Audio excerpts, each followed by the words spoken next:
Salut tout le monde, aujourd'hui on peint la pièce au pistolet. Ouais, enfin un peu d'action.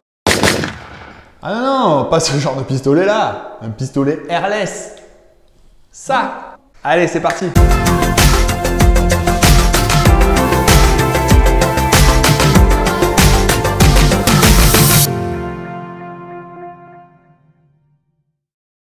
Alors pour peindre au pistolet, moi je connais deux solutions.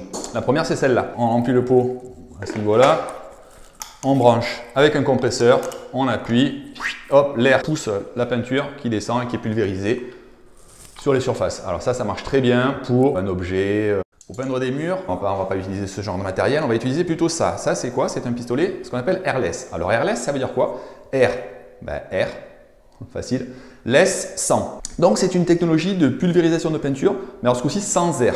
Contrairement à la technique précédente. Là, la peinture est mise sous pression et lorsqu'on appuie sur ce pistolet, elle est projetée directement par les buses sous une forme de nuage et qui permet de pulvériser de manière uniforme sur la paroi la peinture. Le jet en fait qu'on va, enfin le jet qu'on va pulvériser va être lui prédéfini par des buses. On a plusieurs buses différentes, hein. Moi j'en ai deux, mais je m'en sers que d'une, je vous expliquerai pourquoi. C'est cette buse là qui va définir la taille du jet et son angle d'ouverture. Alors, qui dit airless dit aussi gros nuage, et qui dit nuage de peinture dit ambiance londonienne de peinture. Vous allez voir comment, quand on va pulvériser. Surtout que moi, c'est l'entrée de gamme de chez Wagner que j'ai pris. C'est assez limite, hein, forcément. Et donc, on va voir comment j'ai dû, moi, m'adapter aux limites de ce pistolet. Voilà, donc de toute façon, dans un premier temps, on ne va pas peindre tout de suite. Là, ce qu'il faut faire avant toute chose, c'est tout protéger. Alors par contre, avant de tout protéger, là, ce qu'on va faire, c'est qu'on va déjà enlever, nettoyer les parois, les murs, pour enlever toute la poussière de plâtre, vous voyez, qui est restée à l'issue du ponçage. Sinon, ça va s'agglomérer avec la peinture et ça risque de faire des espèces de petites boulettes et ça fait moche. Donc moi, pour ça, ce que je fais, je prends des vieux chiffons, des microfibres en fait, que je vais humidifier. Je les fixe en fait sur un balai comme ça et puis je passe méthodiquement, tranquillement sur chacun des murs. Dans le travail de préparation, ça c'est une étape très importante, hein. Il ne faut surtout pas la négliger. Il faut bien prendre le temps de tout nettoyer pour plus avoir une seule poussière de plâtre, que ce soit sur les murs, les plafonds, le sol, les fenêtres, tout. Bien entendu, j'ai un balai qui est dédié à ça, hein. Je ne balaye jamais le sol avec.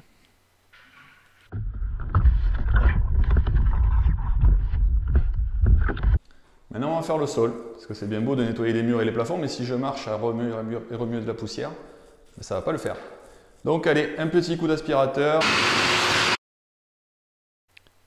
Là, moi, avec l'aspirateur, je vais bien aspirer derrière les bandes résilientes, en fait, où il y a du plâtre qui a pu s'amonceler, parce que quand je vais peindre en fait le bas des murs, ça risque de refaire sortir le plâtre justement et de causer des problèmes.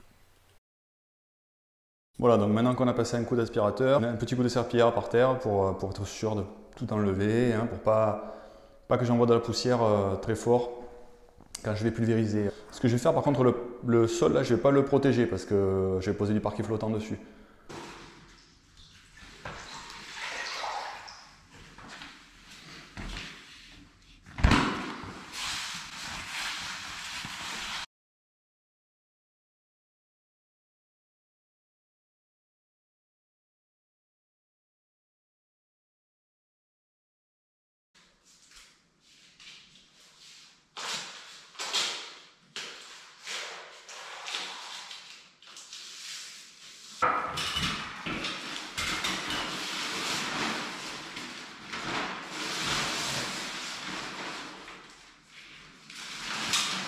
Ce qui est important, hein, c'est que comme il va y avoir beaucoup de pression, il ne faut vraiment pas que le plastique puisse se décoller. Moi, c'est toujours ma crainte en fait, c'est que ça se décolle au moment où je peins.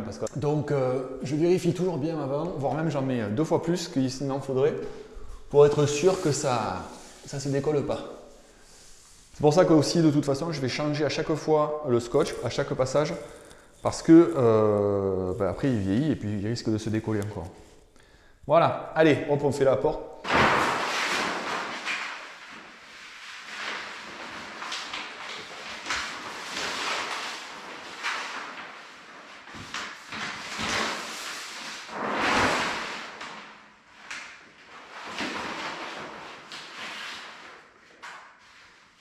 Donc voilà comment se présente l'engin. Il y a une buse ici qui va donner la largeur du jet Et donc moi, ce que je disais, c'est que je prends la grosse parce que si on prend la petite, en fait, enfin, quand je prends la petite, c'est pour ça qu'il faut faire beaucoup d'essais. Même si la grosse, elle a plus, enfin, c'est plus fluide comme diffusion. L'avantage, c'est que c'est plus diffus. Et du coup, on n'a pas un problème de bande. Moi, en bas sur le salon, par exemple, j'ai eu un gros souci, c'est que je l'ai fait avec des bandes petites. Et après, j'avais un recouvrement en fait. Je vais vous montrer là, comment ça marche. De toute façon, on va passer en voix off parce que je vais mettre la combinaison, je vais mettre le masque. Donc voilà. Sinon, autre chose. Donc là, on va passer déjà à une première couche, ça s'appelle la couche d'impression.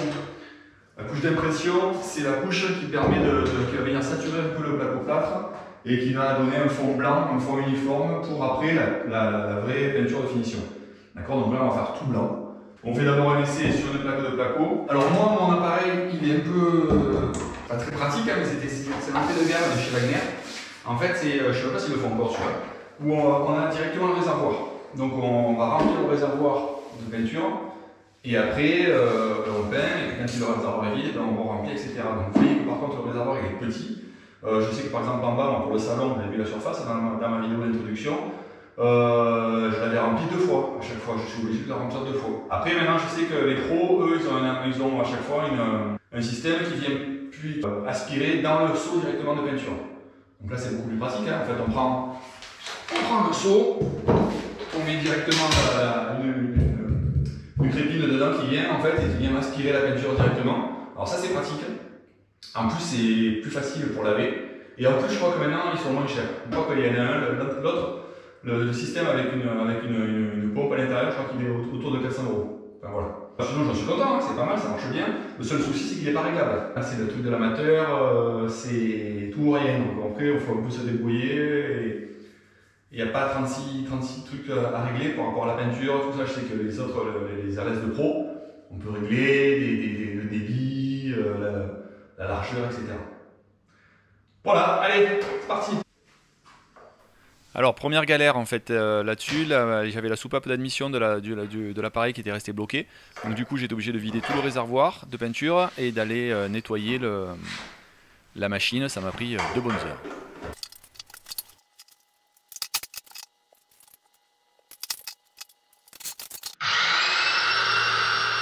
Donc là ça y est, c'est bon, ça marche. Du coup j'amorce la machine pour pouvoir l'utiliser derrière. Et on va commencer à faire les premiers essais. Alors en plus les premiers essais, la machine il y avait encore de l'eau dedans quand je l'ai nettoyée, du coup c'était un peu la panique, un peu la galère, donc j'étais obligé de vider bien le tuyau pour avoir juste de la peinture au-dessus. Donc vous voyez, j'ai barbouillé en fait mon placo-plâtre pour pouvoir être sûr d'avoir uniquement de la peinture dans le tuyau. C'était pas très orthodoxe mais bon ça a marché quand même. Alors par contre après ma plaque j'aurais pas dû la laisser comme ça, on va voir pourquoi plus tard.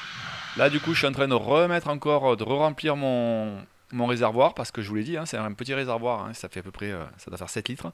Donc ça passe très vite, surtout que moi j'utilise une grosse buse, donc avec une grosse sortie, et j'envoie beaucoup de peinture.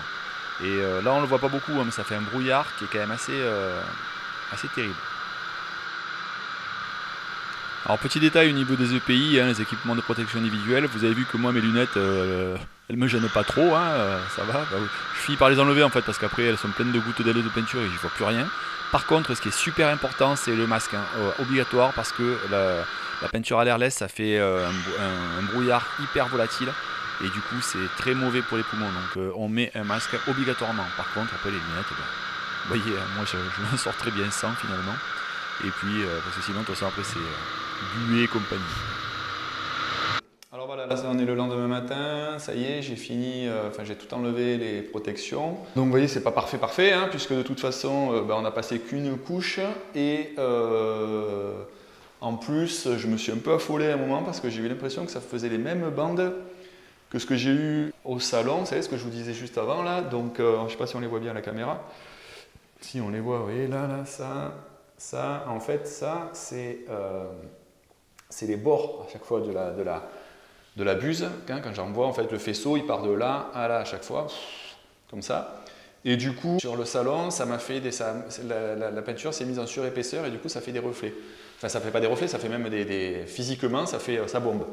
Donc là c'est pas le cas parce qu'apparemment c'est bon, mais hier je me suis un peu affolé, du coup j'ai sorti le rouleau, enfin j'ai commencé à vouloir enlever tout ça, donc du coup voilà, j'ai mis un peu des tâches là. Bon, c'est pas grave. Donc ça, je vais le poncer de toute façon. Mais globalement, je suis assez content finalement du résultat parce que Ouais, t'es pas difficile. Par rapport à ce à quoi je m'attendais hier. Donc voilà, j'espère que ça a été. Donc de toute façon, moi je vais, alors je sais pas si j'ai le temps, si je peux aller acheter la peinture, je passerai la deuxième couche avant de poster la vidéo. Sinon, vous la verrez directement. Et puis, voilà. Oh. Il se passe.